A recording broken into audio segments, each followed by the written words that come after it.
सुरेश जी सुबह की सैर करके वापस लौटे ही थे कि उनकी पत्नी माधुरी ने शिकायत करनी शुरू कर दी। देखा आपने अपनी बहू के रंग, मैंने पहले ही कहा था बेटा बेटा कहकर उसे सर पर मत चढ़ाओ। सुरेश जी बोले, क्या हुआ, क्यों इतना परेशान हो? माधुरी जी कहती हैं, मैं सुबह नाश्ता बनाने जा रही थी तो संगीता कहने लगी, मम्मी जी आप रहने दो, पहले मैं अपना और निखिल का नाश्ता बना लूं, आप और पिताजी तो घर पर ही रहते हो, बाद में नाश्ता कर लेना। मुझे आज तक किसी ने किचन में जाने से नहीं रोका, अब इनसे पूछकर किचन में जाना पड़ेगा। सही तो कह रही है संगीता और निखिल सुबह जल्दी ऑफिस के लिए निकलते हैं, तुम तो बेकार ही परेशान हो रही हो।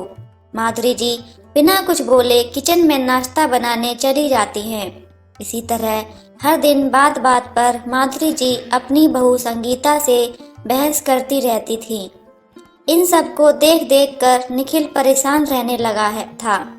एक दिन निखिल अपने पापा से कहता है, पापा मैं सोच रहा था कि कहते कहते वह रुक जाता है। सुरेश जी बोलते हैं, क्या बात है बेटा, साफ साफ बोलो। निखिल फिर से कहना शुरू करता है, पापा माँ और संगीता में हर दिन बहस होती रहती है, क्यों ना हम अलग रहने लगें। तभी वहाँ माधुरी जी आ जाती हैं और बोलती हैं, हाँ तो महारानी ने पट्टी पढ़ा दी तुम्हें।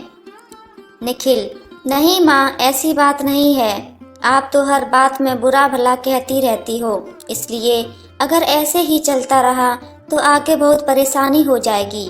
सुरेश जी बोलते हैं, बेटा जैसा तुम चाहो, अगर तुम्हें ऐसा लगता है तो यही सही, हम चाहते हैं कि सब खुशी खुशी रहें।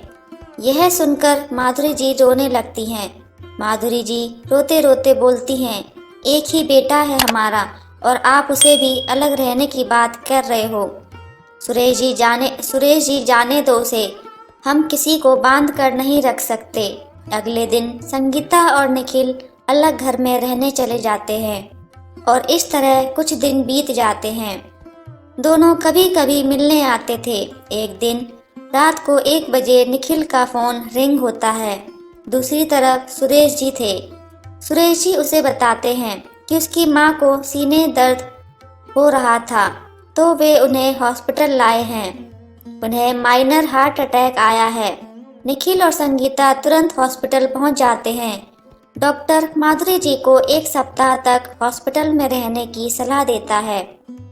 संगीता दिन रात माधुरी जी की सेवा अपनी माँ की तरह से करती है।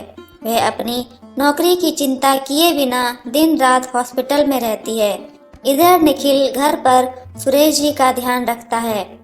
1 सप्ताह बाद जब डॉक्टर उन्हें डिस्चार्ज करता है तो संगीता कहती है, माँ को अब अकेला नहीं छोड़ सकते, हम अब माँ पिताजी के साथ रहेंगे। यह सुनकर माधुरी जी की आंखों में आंसू आ जाते हैं। वह बहू को पहली बार कहती है, बेटी मुझे माफ़ कर दे। माँ जी आपकी बेटी होती तो क्या आप उससे माफ़ी मांगती? आज से आप कितना भी डांटें, मैं आपको छोड़कर नहीं जाऊंगी। एक पल आपको खोने के ख्याल से मैं सिहर उठी थी। उसके बाद चारों अपने घर के लिए निकल पड़ते हैं। अब बहू बेटी बन गई थी, इसलिए माधुरी जी और संगीता में कभी अनबन नहीं हुई। दोस्तों कहानी कैसी लगी आप कमेंट के माध्यम से बता सकते हैं और चैनल पर नए हैं तो चैनल को सब्सक्राइब जरूर कर लेना। आपका एक सब्सक्राइब मेरे लिए मोटिवेशन का काम करता है। मिलते हैं अगली ऐसी ही एक अच्छी कहानी के साथ। धन्यवाद।